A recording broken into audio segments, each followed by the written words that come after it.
8:51. Having made his name as a teenage heartthrob in the 60s, Cat Stevens enjoyed global fame in the 70s with songs such as Wild World and Father and Son. After a break from music to follow his faith, though, the singer, now known simply as Yusuf, returned to the industry. He's made his first album in 5 years. He's also been inducted into the Rock and Roll Hall of Fame. Very good morning to you. We shall talk to you in a moment. At first, though, we're going to have a little look back at some of your greatest songs. Here they are.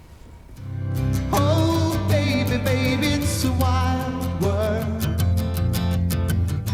It's hard to get by just upon a smile. Oh, baby, baby, it's a wild world. And I'll always remember you like a child girl. Yes, I'm being followed by a moon shadow. Moon shadow, moon shadow, leaping and hopping on a moon shadow, moon shadow, moon shadow. All the times that I've cried, keeping all the things I knew inside. It's hard, but it's harder to ignore it. If they were right, I'd agree, but it's them they know.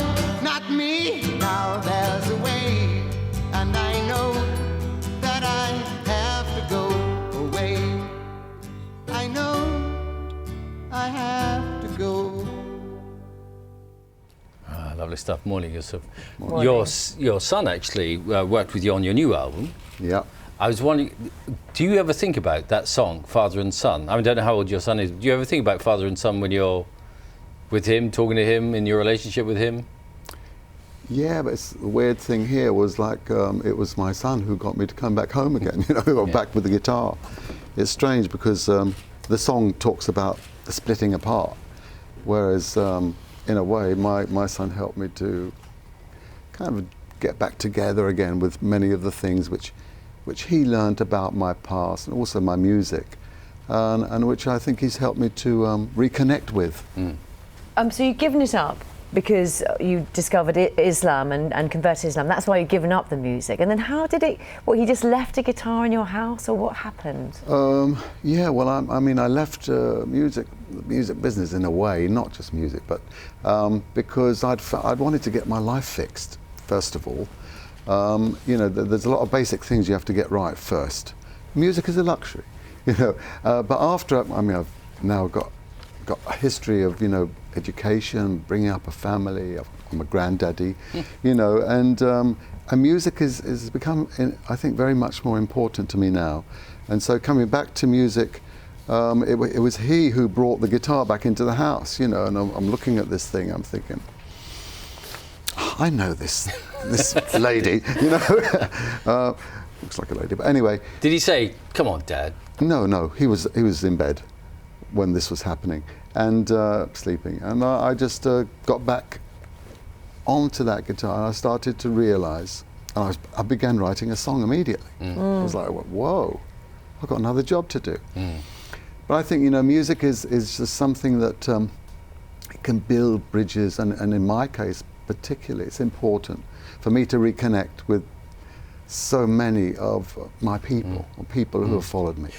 Let's have a look at your new music then. This is one of the songs off the new album called Dying to Live.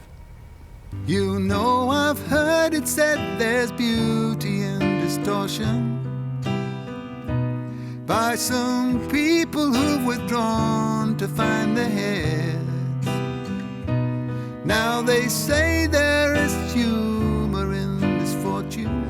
Why am I fighting to live if I'm just living to fight? Why am I trying to see when there ain't nothing inside? Well, I'm trying to give, so come on, give me a try.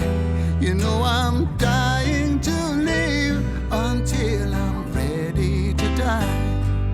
It's very interesting listening to this album because you can't sort of help listening to some of the words and think of the kind of times we're living in. Is that how you've written it?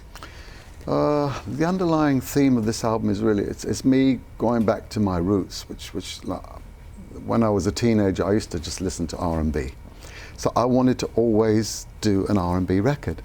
And in a way, that's what this is. It's a different persona in a way. But the theme of the album is really, it's to do with the struggle, you know, for freedom from displacement, freedom from hunger, freedom from persecution, freedom from being in the wrong place at the wrong time, or being in a place, in a cage that somebody put you in.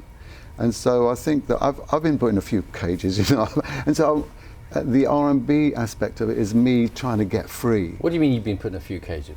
Well, I mean, people sometimes want to box you into their idea of what they think you are, and that would come naturally because of the lack of communication or lack of education sometimes.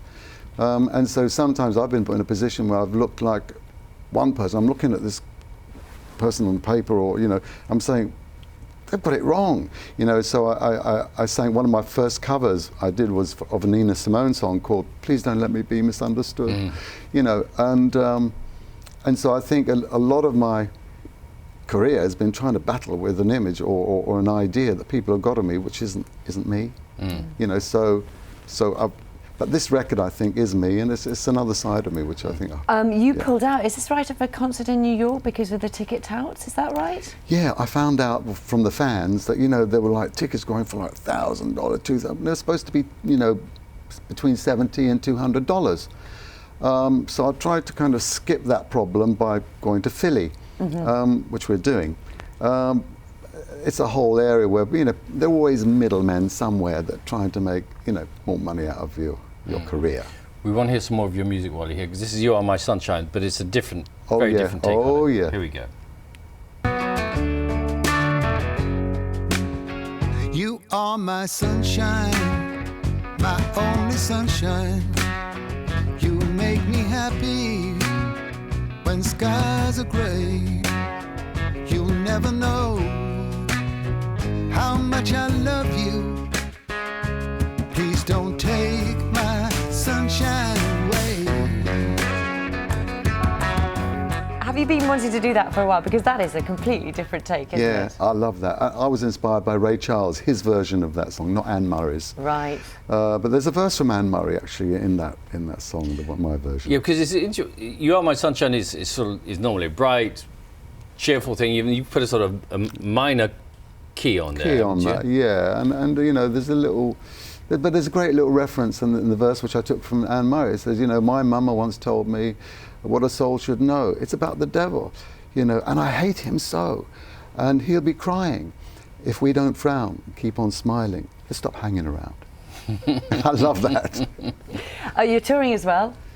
Yes. Are you enjoying it? How is it for you? Oh, it's great. We just finished our rehearsals, and I've got a great band, and we've got a lovely surprise. But we're calling the tour Peace Train Late Again, and we've got this special little station that's been built that's going to be on stage with an old station clock.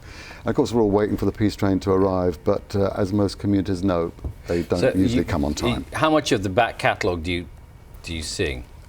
Of the old Cat Stevens songs? A lot. I like my songs, most of them. Well, so you should, because they're brilliant. Yeah, thank you. Yeah, and the new stuff, which I'm very excited about. It's very good for the live show. I'm sure it'll be a great night. Thank you very much. Yusuf, thank you. Thank you. Nice to meet you. And the new album is called Tell 'Em I'm Gone.